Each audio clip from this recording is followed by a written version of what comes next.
This month's podcasts are sponsored by Aubergine Legal. Do you sometimes worry that your business isn't meeting all its legal compliance requirements and wonder if you're ticking all the legal boxes? Are you losing sleep worrying about a piece of legislation that you may or may not be complying with? Perhaps you need some help with your client contracts or your data protection compliance. Or maybe you're worried that your website doesn't have the right documents or legal notices in the right place. Perhaps you have a brand that you want to protect with a trademark. How about if you could outsource it all and eliminate all of your worries? If so, then get in touch with Aubergine Legal, a friendly commercial legal consultancy offering practical and clear commercial legal advice without the overwhelming legal jargon, taking the worry away and helping you to protect your business and minimise your risks. Aubergine offers a free 30-minute consultation if you have any questions or want to find out if they can help, and you can access this link and book your free 30-minute call via the link in the show notes.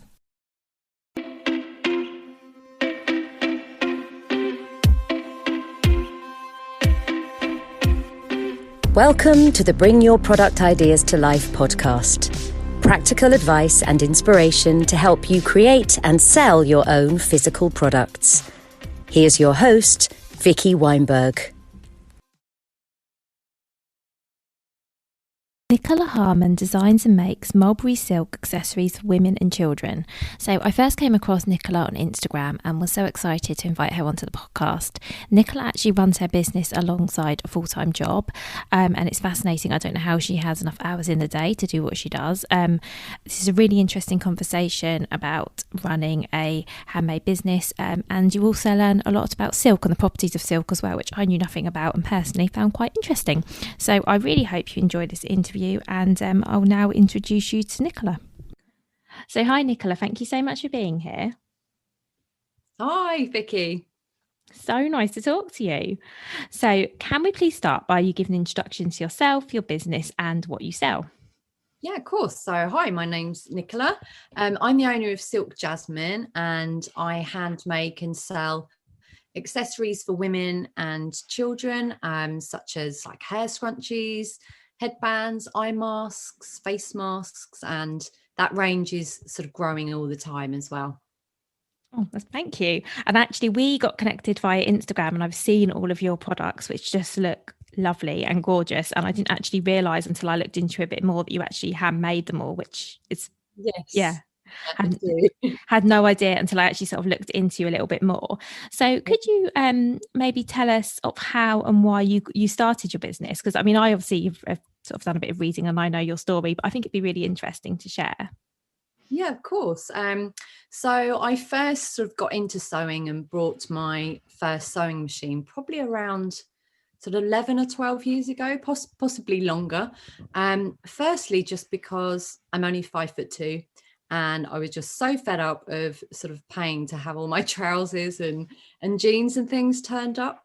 And then it just quickly sort of grew from there, really, just into really enjoying and finding it quite therapeutic, sort of learning a new hobby. And yeah, it quickly grew and I made my own clothes and eventually sort of went on to lingerie as well, which is much trickier. And then life just got in the way, like it does really, and it got pushed to one side and collected dust. And then I got divorced, moved house, and yeah, things just really got in the way. And then along came COVID, and I started to make scrubs for my local hospital, and then face masks, sort of for friends and family. And it just really reminded me how much I really loved that process and loved sewing. And then in March 2020, so in that first sort of lockdown, I wasn't working much at that point and started to sort of play around with some of my fabric stash. So I'd sort of, through sewing, had built up quite a big stash of all different sorts of materials. And then I read an article about the benefits of silk for the hair and the skin and started to do a little bit of research. I've worked as a beauty therapist for over 10 years, sort of prior to that career change. So I'd always been interested in skincare and in having my own business as well. So I've sort of dabbled in various different things and network marketing and learnt quite a lot through that. And so, yeah, the business really developed from there. So that wasn't that long ago then, really, because we're recording this in May 2021. So you started sort of picking up your sewing machine again, like, as it were, in March. When did it sort of transition from making things for your hospital and for friends and family to actually creating products that you were selling? When did that happen? The website went live in August. Yeah, in August 2020. So I'm less than a year old at the moment. Yeah, and so I started sort of planning and thinking about it in March, and then a little bit more in May, and then in the summer, because I work in education, so I was off for the 6 weeks holiday at that point. So I'd worked a little bit back in the school just for teaching the key stage sort of bubbles that we had then. And then I was off for the summer, and that's when things quickly grew, and then launched the website, which I built myself. So I was really proud of that in August. Wow, it seems to me that you did that really quickly, and also what an excellent use of your summer holiday. That's amazing. I mean, I guess you haven't got any time off, but wow. No. No. And we'll talk a bit later about how you sort of run the business alongside your day job. But one thing I'd like to go back to, if that's okay, is you mentioned that you started looking into the benefits of silk. I know nothing about this. So do you mind just sharing for us, like, why silk is so good for your skin and your hair? Yeah, of course. So I use something called mulberry silk, and that's sort of one of the highest qualities that you can get. And it's produced by the Bombyx moray moth, which are fed an exclusive diet of mulberry leaves, and that's why it's called mulberry silk. But it has like natural amino acids, so they are hydrating on the technical side, but it doesn't. So for the hair, it doesn't leave dents, it doesn't pull and snag. It's hydrating. So again, for the skin, it's also hydrating. It's naturally antibacterial. It's also naturally hypoallergenic. It doesn't absorb your skin creams as well. So whereas cotton is quite absorbing, if you were wearing an eye mask and putting on those eye creams or sleeping on a silk pillow, because it doesn't absorb the creams, your skin is then absorbing the product properly, which allows them to then work properly. It also has anti-aging properties, again, because of those amino acids, and less sleep wrinkles as well. So when you're sleeping on silk, just because it's not pulling and dragging on the skin, definitely less sleep wrinkles when you wake. And it's also great for those, because it's antibacterial, great for people who suffer with acne and eczema. It has so many benefits. It's temperature regulating as well. So it keeps you warm and cozy in the winter, but cooler in the summer. It dries quickly. There is such a huge list of, great positives for using silk. I had no idea about it, apart from this pillowcase. I've heard of silk pillowcases because it's on my list of things that I probably need to get. Now I'm sort of getting old. I keep thinking, a silk pillowcase would be nice, because I wake up with like flyaway hair and wrinkled skin. So I think I've been looking at silk pillowcase, but I had no idea about the other benefits. And what's really interesting is I sell bamboo products, and bamboo and silk have got so many similarities. When you were saying that, I was thinking, I had no idea how similar they are in terms of their properties. I knew nothing about silk before speaking to you, apart from that it feels nice. So thank you for sharing that. And that's really nice, actually, to know so much about the product as well, I think, and the material that they're made from. So I guess, how did you go from making face masks to, well, I guess what I'm trying to say is, where did you get the inspiration? How did you know, okay, I'm going to go from face masks to, let's say, scrunchies and some of the other products that you sell? How did you decide what to go with? Because obviously you sell quite a range now. So one of the first things that I created was a skinny hairband. It's like a skinny version of a scrunchie that can go on your wrist. I'm someone that's always constantly taking their hair up and down. So I'm not someone that really puts their hair up in an elaborate way and stays there for the whole day. I teach quite a lot of PE, and so it's up and down sort of through the day. And I just wanted something that was a bit more attractive that I could keep on my wrist, rather than those sort of horrible elastic sort of type bands, which are also just really bad for your hair. But I actually first started playing around with a headband, which I didn't create from silk at that point, because silk hasn't got any stretch in. And so I knew that I liked the headband that I made, but at that point it was sort of put to one side because it just worked more with cotton. And so the first product that I created was the silk scrunchie, the thin scrunchie on the wrist. And that really was just by sort of doing some searching. So from a competitor sort of popped up in my Instagram, I think possibly a sponsored ad, and sort of, that was something that I was looking for. And then couldn't really see at that point. However, I'd probably done some more research. I guess it always works, or you think you've got a sort of a niche product, and then actually that's not always the way. But yeah, so just inspired really by another company and the fact that I wanted to have a headband that I could also wear on my wrist that didn't look quite so horrible as those elastic band type things. Oh, thank you. And how about after that? So what products came next, and how did you come up with those? So it was the normal size scrunchie. So the skinny band and the scrunchie, they were the first products that I started with. And then because of then learning about the properties of silk, the eye mask was the next thing. And it really has been trial and error. So I'm not fashion trained.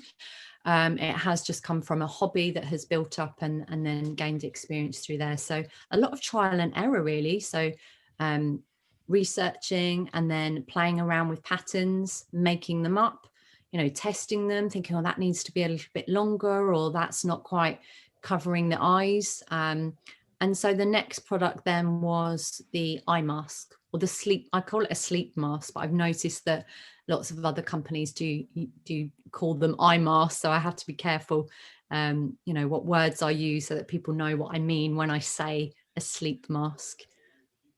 Okay, thank you. And so how much input have you had from sort of customers, or what part of your customers played in deciding which products come next, and maybe which ones you do in different colours? Have they had much of an input into that? Cool. So I think mainly on social media, I use Instagram the most. And so I do get messages from friends and from customers as well now, as you sort of build up that relationship. So for example, not long ago, I made a children's silk headband. So I use that knowledge that I've got from the elastic of the small band into the back of the headband. And then people are, oh, I want one. When will you do an adult version? So yes, I just really, from customers and friends messaging me and saying, when will you bring this out? I had a friend say, when are you going to bring silk pillowcases out? They're such a big thing at the moment. So yes, they have played quite a big part in which product I think about and bring out next. That's really nice, because you do have quite a range now, actually. So it's nice that I guess you can keep expanding and trying new things, and also that you can be responsive to what people are asking you for as well. Yeah, I've always got something, sort of one or two products in the pipeline. It's just finding that sort of time to keep up with everything. But I've just launched a silk aromatherapy eye pillow, and that's going really well. And yeah, as well as friends, it comes from, I guess, my need as well. So for that, for example, was created that I was having some problems with my eyes, was diagnosed blepharitis, and sold this really rubbish sort of heat mask. And so that product, grew from my need of needing something for sore eyes and relaxation. So yeah, lots of different input from different people. That's really good. And I think as well that products have to meet a need, and it doesn't matter if it's your own need, because I think any need that we have, there's going to be other people with exactly the same needs as us, because none of us are as unique as we think we are in that sense. You know what I mean? And I think making a project to meet your own need is fantastic, because you kind of then know, okay, who's actually the customer for this. Yeah, definitely. And so where are you selling your products as well as your website? Because you've mentioned Instagram, and I've seen you've got a lovely Instagram. And do you tend to get sales from there or anywhere else? Yeah, so social media wise, I'm on Instagram and Facebook. And yeah, so my main website, Instagram, Facebook, and then just recently started on Pinterest as well, although I'm still learning with that, so lots to learn there. I'm also in a local gift shop as well, just a couple of villages away from me, and I'm also online in some other online gift stores as well. Oh, that's amazing. And I didn't, and wow, considering like you've been going for just a few months, really, that's amazing that you've managed to get stocked in so many places. And if you don't mind me asking this, how did you manage to get your products into the gift shops? With the gift shop actually was in a village that I used to live in before moving to the one that I'm in now. And it was a gift shop that I used to go in all the time. And then that closed down for a little while and then was due to open, unfortunately, when COVID sort of started. And I was on Instagram and noticed that gift shop under a different name was reopening. And I know one of the ladies that own it, not very well, but just from popping in and being in that village. And so I followed her account and messaged, and wasn't even really thinking about it at that point, but she then suggested, I really like the look of your products, and maybe you could get them into her store. So I was really really pleased about that. Oh, that's amazing. And what about the online gift stores? Have you had to sort of approach people, or have you been lucky and had people sort of I want was to stock lucky them? with those I was lucky that they did approach me. But I have also approached other people and just said, really like your gift shop. I think my product would sit well. And, some people don't get back at all. And it's just that gradual sort of build up really. But I was quite lucky with the other online gift shops that they approached me. I'm also on a local, I think, as well as Cambridgeshire, I think they're also in Brighton and London, a group called the Click It Local. Okay. And that was something I saw and approached them, which is a great service because you can buy products from all different sorts of shops. So whether that's food or gifts or plants, and it's such a great service because they come to my house, collect the gifts, and then they take it to the customer the next day. So it's a really, really great service. So the customer can order all sorts of different things and have them delivered to their house, very, very quickly from all over Cambridge. Oh, that's amazing and fantastic. You're stocked in so many places now, and I think it just goes to show that sometimes you just have to ask. Definitely. Nothing wrong with asking. No. So we've talked about time. If you we've touched on the sort of the time it takes to run the business. Now, I know that you mentioned that you have a day job, which is why we're recording this in the evening. So how do you run the business alongside having what I presume is a full-time day job? How do you find the time, and how do you stay organised and sort of balance too? Because I know you mentioned you're a mum as well, so you've got a lot on your plate. How are you doing it? I don't really know is the answer to that.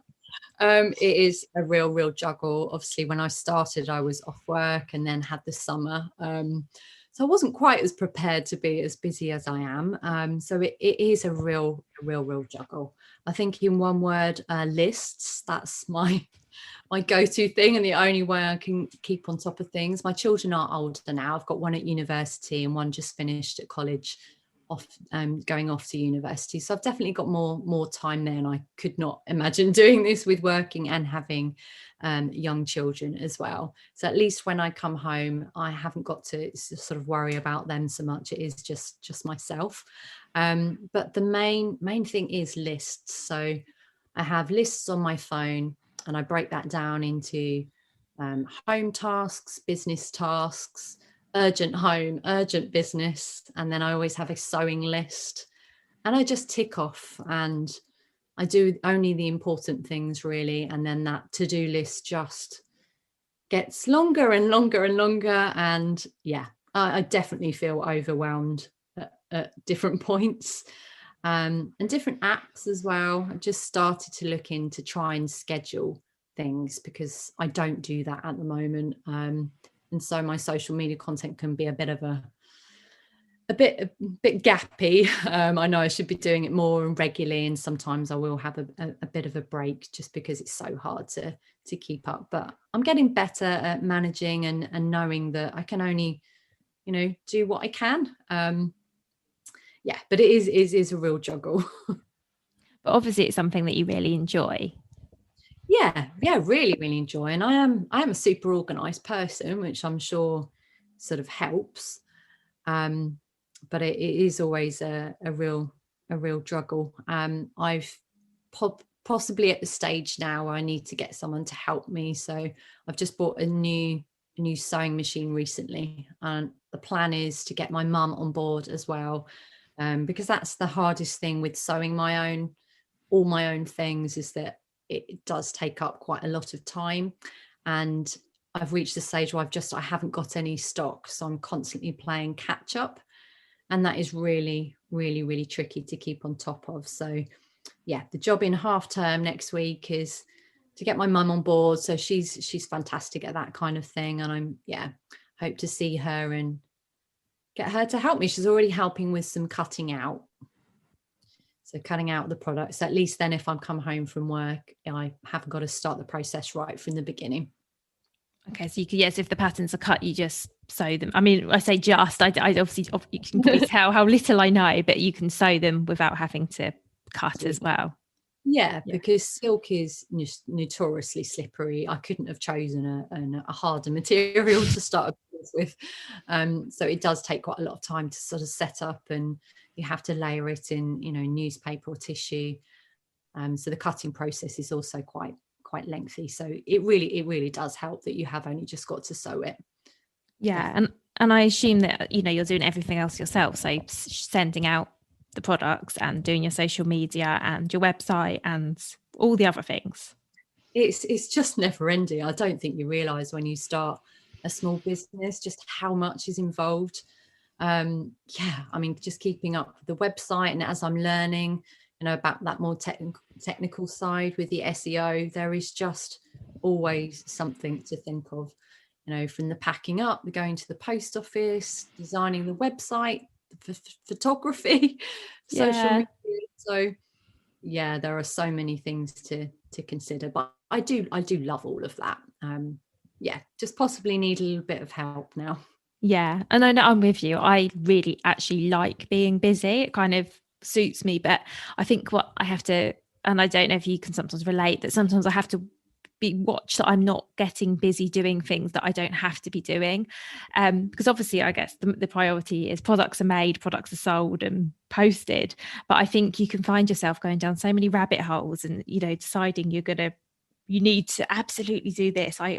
Last summer I ended up spending a long time on Pinterest, which I don't think I needed to do. In hindsight, it just seemed really urgent at the time. Getting everything on there. Completely the same. You can start off, the social media is just awful for that. You start looking at posts. Obviously it's so important to support other small businesses, and I always feel bad that I've missed out on people's posts and stories, because I love hearing about their businesses as well. But you start on Instagram or Pinterest, like you said, is terrible for that you start, and before you know it, you've lost easily hours if you're not careful. It just scrolling. Yeah, and I think it's just hard to resist that temptation to be everywhere. I decided I had to get all of my things onto Pinterest, which I did, and I don't actually think it made any kind of a difference really. And so now it's sort of just Instagram and that's it, because I think the temptation is to do everything and be everywhere and sort of put more on your plate. I don't know. Not manageable, is it really, to do all of those things? And it becomes my favorite. I'm sure people can relate to all of this though. So how just logistically then, do you make orders as they come in, or do you try and have stock already made? How are you managing that?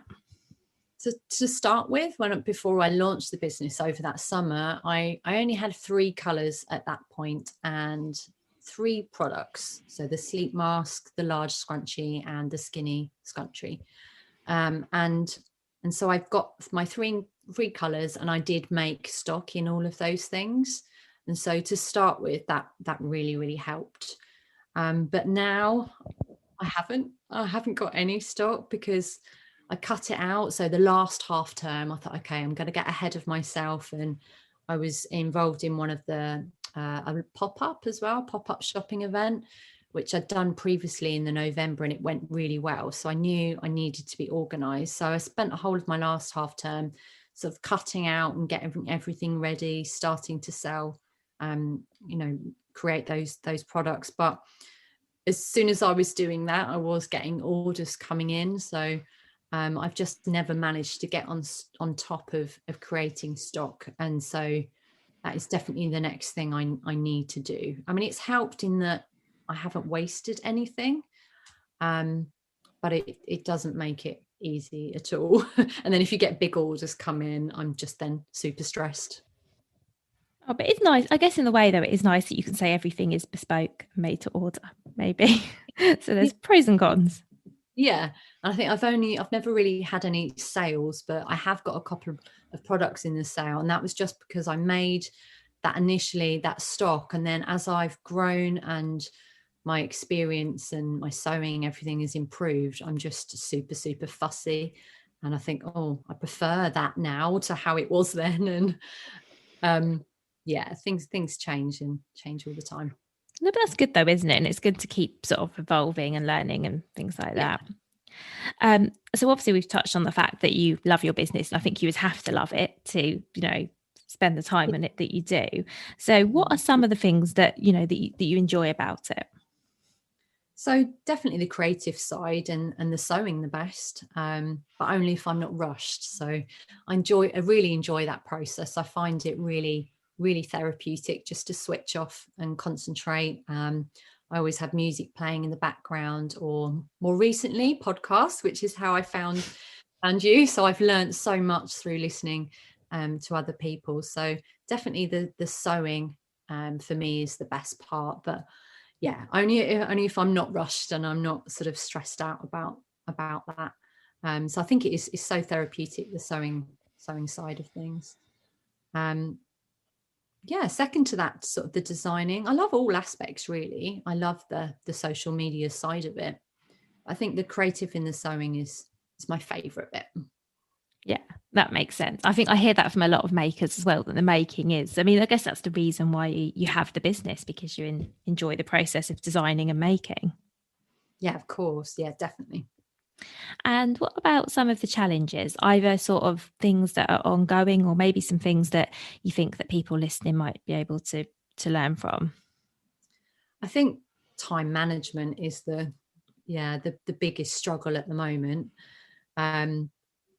I've learned from sort of previous businesses, especially sort of so heavily based around social media, that I could be better at that time management from not scrolling. Another thing I think I found tricky is setting prices for the products. I think it's so easy with sort of small businesses or creative businesses that, well, I think if you buy from one, you're definitely getting your value for money, because I think a lot of us never probably charge properly for our time, at least probably early on anyway. I think it's because it's hard to get to people to understand how long it takes to make your product. So I do struggle with setting prices, and I think I'm getting better as I've gone along to thinking about how long it takes me to make something. So for example, I've started the bands that were in packs of 3. I'm now selling those singly, just for people to maybe test out and try, so they didn't have to buy the 3. And that product is sort of $7.99, and it's posted for free as well. So if you consider sort of the price of the silk, and then it takes me sort of 30-40 minutes probably from scratch, just to make that one small band. So if you take that out, you can probably start to see that I'm probably not really charging enough. And so I'm learning as I'm going on and making new products that I've got to start considering the time it's taking me. So yeah, time management and setting product prices are probably the trickiest things I've found.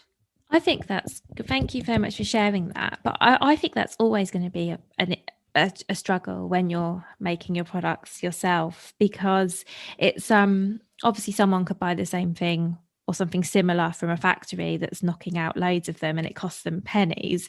But what they're getting from you is something different because, you know, you've put all the care and love and time into it. But as you say, it is a challenge to get people to recognize that. It is hard. And I think I can remember having a little bit of a blip and thinking, oh, why am I doing this? Because I could see so many companies setting up as silk companies, and I could tell that their products were all very, very much the same. And companies have contacted me as well from China and various places and tried to give me their price lists. And you look and you think how cheap you can buy their products and think, oh, and it felt a bit disheartened really, and thinking, one, why didn't I think of that? But then also, actually, I think there are so many people now that are supportive of handmade businesses and want to support local.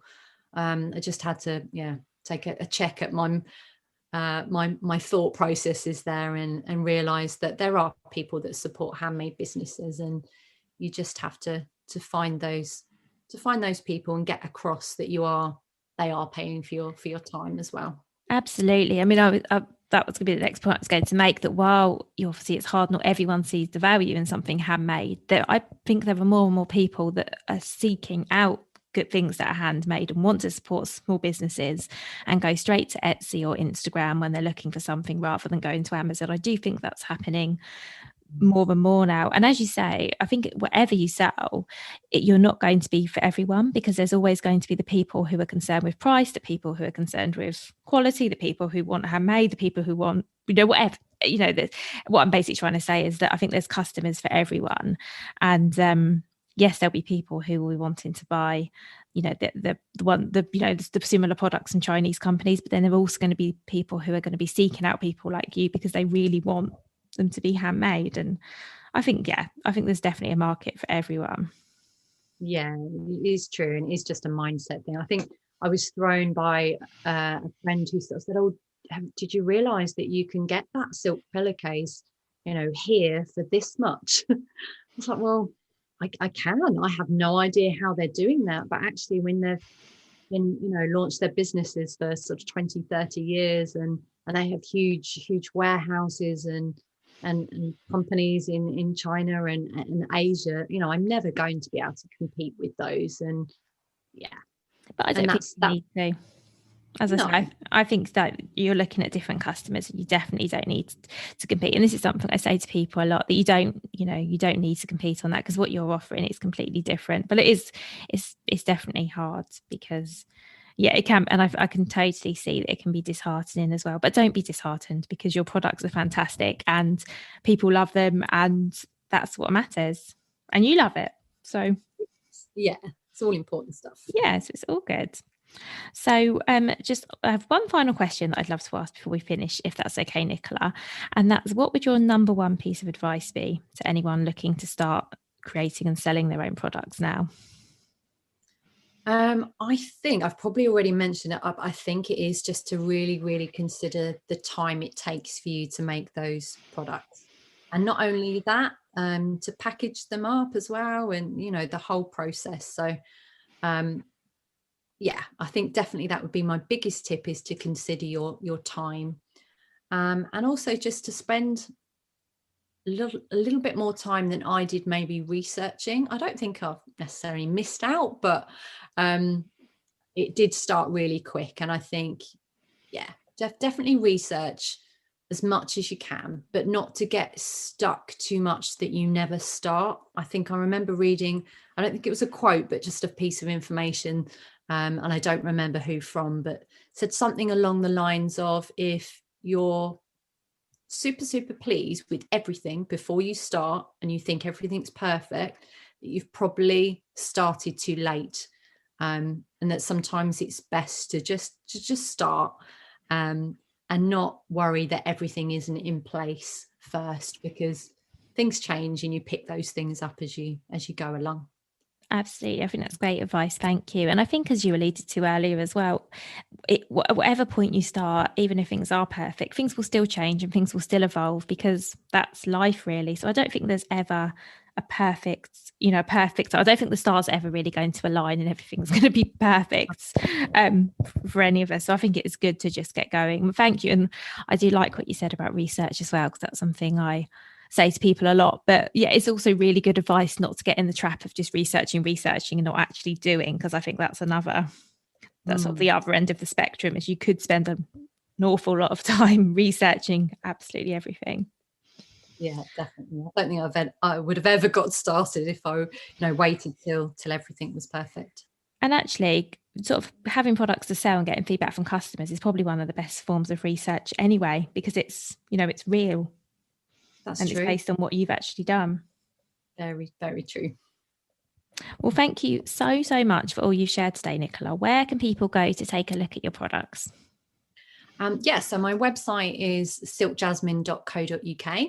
I'm on Instagram as Silk Jasmine UK and Facebook as just Silk Jasmine, and Pinterest as I've forgotten. I think it's the other way around. It's really annoying when Don't worry at all. Don't worry at all if you can't find it, because what I'll do is I'll link to all of this in the show notes anyway, so people can find it really, really easily. So don't worry. But I do like to ask, because if anyone is listening online now, they could always go and type this in and have a look. But thank you so much. I've really loved chatting to you. Thank you so much for everything you've shared and for being so honest about it all. I always really appreciate that. So thank you. Oh, thanks for having me on. It's been great. Oh, you're welcome. Hi, thank you so much for listening. As always, I would absolutely love to know what you thought of this episode. Please do remember to rate and review the show, and also, most importantly, subscribe so you don't miss out on any future episodes. And as a reminder, I release a new episode every single Friday. So take care and look forward to speaking to you again then. If you've been inspired to start a podcast in 2024, I really recommend my podcast host, Captivate. Captivate were my top pick when I started podcasting 4 years ago, because of how easy it was for a complete novice like me to get started. I've stuck with them for the last 4 years because Captivate is still really simple to use. They keep adding great new features, like the ability to share ads like these, and they've just been really reliable. So when you're ready to start your own podcast, you can use the link in the show notes and get a free 7-day trial with Captivate.